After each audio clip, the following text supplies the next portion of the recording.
When we're born, we have lots of confidence, and when we're a young child, we have lots of confidence. Even through school, I remember having lots of confidence. And it wasn't until I got older and people started saying things that made me feel like I couldn't do something, or they made fun of me, or for whatever reason I might have failed at something, then I started to lose confidence. And what I've discovered over time is even women who are successful in business. I know a woman who's a CEO at a big company here in the Valley, and she tells me she loses confidence all the time. So what I tell people is confidence requires evidence. And the reason why I say that is because when we're young, we are doing things. We're like learning how to walk. We're winning the race. We're getting an A on our paper. We have these pieces of evidence that tells us that we can do hard things and we've done hard things. But then over time, we start to lose that evidence and we start to forget. And if you're a mother and you've poured so much into your children and your household, you kind of take a step back. And the priority is for you to pour into your children so that they can build confidence. But at the same time, we're not feeding ourselves. And so it's easy for us to think, oh, I can't do something because you don't remember all the amazing things you used to do. So oftentimes you think, if you're applying for a job, my resume has a gap. Mine had an 18-year gap, okay? And I was super embarrassed, super self-conscious, and we're going to talk about how to have those conversations. But it's the reality for many. Some of you have been working all along, and you've just been recently unemployed and trying to get back into work. And so you don't have as big of a gap. But anytime you have any gap, even when I was let go during COVID, I all of a sudden had a gap then. And I'm super self-conscious. So I know how it feels to have this gap and think, no one's going to give you a chance. No one's going to take you seriously because of this gap. Another one is I haven't worked in years. Again, that is the length of time. I had 18 years of a gap. I worked with women and helped them successfully re-enter the workforce with a 25-year gap. So don't be too caught up on the gap. It's just all about how you're going to message it and how you're going to communicate it to potential employers. Oops, sorry. Gosh, you guys, I'm not going to be able to do this. Sorry. Okay. I'm behind in technology. That's one of the biggest issues that a lot of women feel. I know I did when I re-entered the workforce. I knew how to do email with my Comcast. I didn't know how to do Gmail. Didn't know how to do Outlook. I knew how to do Microsoft Publisher and Microsoft Word. I didn't know how to, and Google, Google things. Didn't know how to do Microsoft Excel. Didn't know how to do PowerPoint, Microsoft PowerPoint. Didn't know Google Suite. And there's so many technology, products that I didn't know. And I know that that's a fear because you think, oh, I am so behind. And there's new technology that keeps coming with AI. There's new AI products. You can't simply keep up with it all. But that's okay. Believe it or not, you don't have to have all the technical skills to start your job right away. And the women that are going to be sharing their messages, there's going to be some overlap with what we're talking about. But I just need you guys to start off in this session knowing that these, may be gaps in your confidence, but they're not going to be gaps in who you are going forward. But I just want you to know that this is the reality. I feel it. Okay, mom skills equal job skills. Something else that we think of as moms is we're like, well, we're not getting paid, so we're not skilled. But the reality is you're totally 100% skilled. And I've listed some of these skills up here, and there's even more, okay? So I have 5, but there are tons more. I mean, there's event planning that isn't even on here, or budgeting that isn't on here either. But these are really important skills to realize. So project management. How many of you guys help, your kids with, there's the science projects that they have, or they have just like you're trying to figure out the carpooling, you're trying to figure out parent-teacher conferences, you're trying to figure out your child's college schedules and getting them where they need to be for starting college. Like there's lots of different things that happen with project management. Conflict resolution negotiation. If you've had a toddler and you've tried to get them to go to bed, you've done negotiation. If you've had teenagers that you're trying to convince that they need to have an earlier curfew, I'm too tired. Earlier curfew, you've had to negotiate that as well.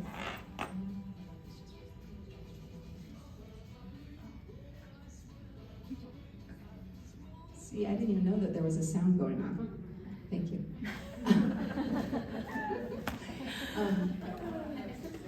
Should we still talk? Okay. And then if you've also tried to like resolve fights, right? You know, you've had your kids fighting, that's conflict resolution. Right?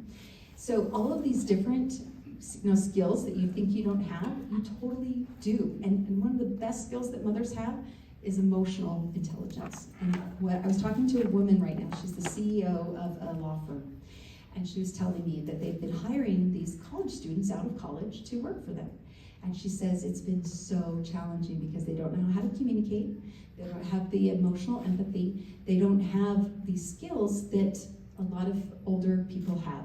And so she said, I want to bring in women to be able to help these younger hires figure out how to navigate hard conversations. Like, we have had these hard conversations our whole entire motherhood, right? And this is an opportunity for us as women to go into the workforce and help this younger generation that really does struggle with how to communicate and these social skills that they haven't developed. And so she specifically wants to hire older women to be able to help kind of coach and guide these younger hires. And I think that that's brilliant, because then that way it's kind of like she wants to pair them as kind of like a coach or a model, like they're mentoring like the women are mentoring these younger hires.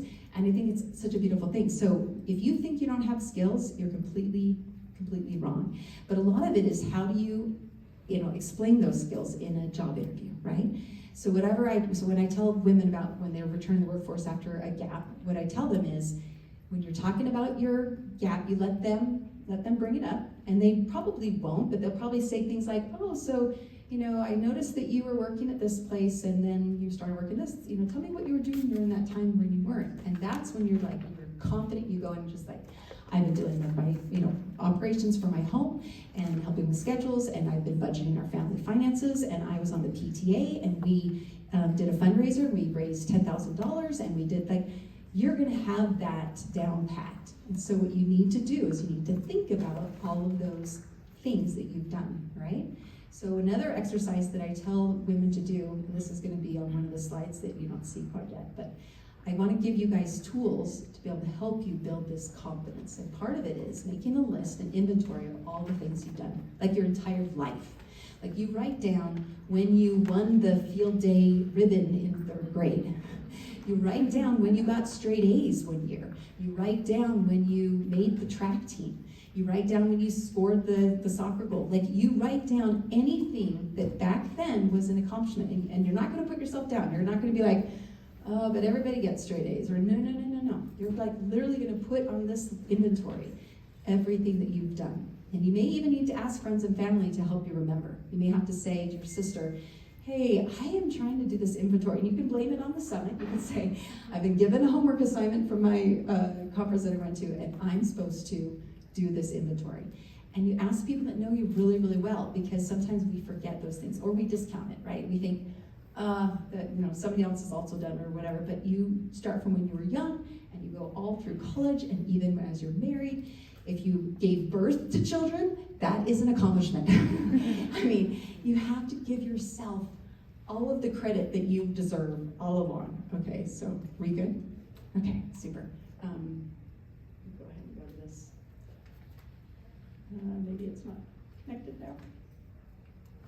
Okay. Do you want to? You might. Okay. Sorry, I'm not technical. I work in tech, but I'm not technical. Okay, so reframing the gap. This is what we're talking about right now. You are talking about all the things you've done. So you've made this inventory, and you have everything in your arsenal, and you're gonna be able to talk about what you've been doing during this time that you've been a mom. You have been managing different projects. You talk about organization, like you have 4 kids, and they have to be in different places at different times, and you are super organized with your time management, and you have saved your family $5,000 over the year by using your coupons. You're you go in with so much confidence that you don't give them a chance to be like, oh, you just are. So much of it, when I talk to these recruiters, these hiring managers, so much of it is how you communicate this time while you've been a stay-at-home mom. And I hate that word stay-at-home mom, because as we know, no moms just stay at home. But that's the terminology that I guess a lot of people use. So after you have this inventory, you're going to, this is one of the tools you're using to then build this confidence. And you're going to look back at your life and you're going to see, oh my gosh, I actually have done all these things. And as you continue to do more things, what I also say is like you keep track. Like anytime you had a win, even if it's a small win, you're going to keep track of it because, again, this builds evidence of everything that you've done. The hard things, if you've had a hard conversation with a parent during a parent-teacher conference, that is evidence, okay? And just keep an inventory. And also, something else that I think is super important too is when I was starting out at KT Tape, I had no confidence, right? Not at all. I have confidence now, and it ebbs and flows, right? Sometimes I feel like I can do a lot of great things, and other times I'm like, I'm a loser, But what I want you to think about is borrowing somebody else's confidence until you have it in yourself, okay? If you don't have confidence now, borrow mine. Borrow your big brother who thinks that you're amazing. Borrow your husband's. Borrow your parents' confidence. These are people who all think you're amazing. I talk to so many husbands who say their wives are amazing, that they think that they can't do X, Y, Z. And I'm sure there's some husbands out there that don't have that same sort of rapport with their wives. But all I'm saying is that I know men who really support their wives, but we don't always believe it, right? And our parents think that we're awesome. And we, again, just borrow somebody else's confidence until you start building on your own. Another tool that I love to use are positive affirmations. And I love doing positive affirmations because it helps me build confidence over time. So oftentimes I'll give you a story. So when I got hired at Amazon, I was working for AWS and I loved my job and I thought I was really crushing it and I thought I was doing an awesome job. And then COVID hit and I got the brain fog and I suddenly could not remember things. I could not piece sentences together. I felt like it was really, really hard. And my boss said, Heather, and I told her what was going on. And my boss said, well, should we give you like a medical accommodation? Like, what can I help you with? And she was really wonderful. But I was like, no, I don't want something on my record. Like, I needed medical accommodation. Like, so I just had to push through it. And I felt super dumb, and I felt just incapable of doing anything right. And I read about this thing called affirmations. And I had heard about them before, and I thought they were completely bogus, and I laughed them off. But I was desperate, you guys. I just was at my lowest low from a career perspective and not knowing how to contribute anymore. And so I decided to try it. Like, I was desperate. So I made a list of positive affirmations. And my affirmations were something like, I'm smart, I am strong, I am capable, I am, I don't know all the things but I made this big list. I used to have it memorized, not anymore, and I would read this list every morning and every night. And when I would walk into the gym, I would say it to myself in the gym. I just had to do something. And over time, and I also put it next to the screen by my computer in my office, so I could always look at it and be reminded that I was actually capable and awesome and intelligent and all these things. And over time, something clicked. And all of a sudden, I realized, you know what, I really am. And eventually I got over my COVID fog and everything got better, but that was a really hard time for me. And so I say this to tell you, and the other thing with positive affirmations is you have to say it like you mean it. And at first you feel really silly saying it. I started to laugh at first I was saying it because I'd be like, I'm smart, laughing. But you have to do it as if, right? And you have to internalize it and pretend like everything is true, and your mind starts to believe it. You think it's not, eventually you start to believe it. Once your body starts to feel it, you can start to believe it. And that made all the difference. And every now and then I have to go back to these positive affirmations. Not always, but sometimes I feel like, oh my gosh, I'm really struggling. And I go back to these, and I make new positive affirmations every now and then. So I have a chance to be able to change it up. Mindset reset. So this is hard. Sometimes you are in this mindset of you think you can't do certain things because you've never done them before. Remember, I started at KT Tape. I had no idea what I was doing. And you have to just change your mindset. You just have to believe that you can do it. And I am so convinced when I talk to women, because I talk to women all the time, I'm so convinced that we hold ourselves back, but it's just ourselves. Nobody else sees us that same way. We just think that we're not capable. And you have to just start to remember who you are. Think back of who you were before you became a mom. Some of us, when we're mothers, we think we're awesome, we do great things, but a lot of us as mothers, we have our kids telling us, maybe the wrong lunch, Mom, or you're late to pick me up again, and I hate your dinner, and you get a lot of negative feedback, right? So sometimes it's easy to internalize that, and you give yourself that same, that mindset of that negativity, right? And it's not easy, but you have to shift your mindset to believe who you have been all along, right? We did not start out as mothers who doubted ourselves and struggled. We are awesome. We are awesome. And you just have to believe it. And like I said, if you don't believe it at first, believe somebody else's belief of you until you have the confidence. You have been working the whole time. That's why I don't like stay-at-home moms, because it makes it sound like you've just been eating bonbons on the couch. And we know that that is not the truth at all. But you need to just realize you've been working just without pay, right? Without promotions, without vacation days, without being able to have an afternoon break. Being a mom is hard, but it's also one of the most wonderful things too. And I wouldn't have changed that or traded that for the world. But I share that because it's definitely hard.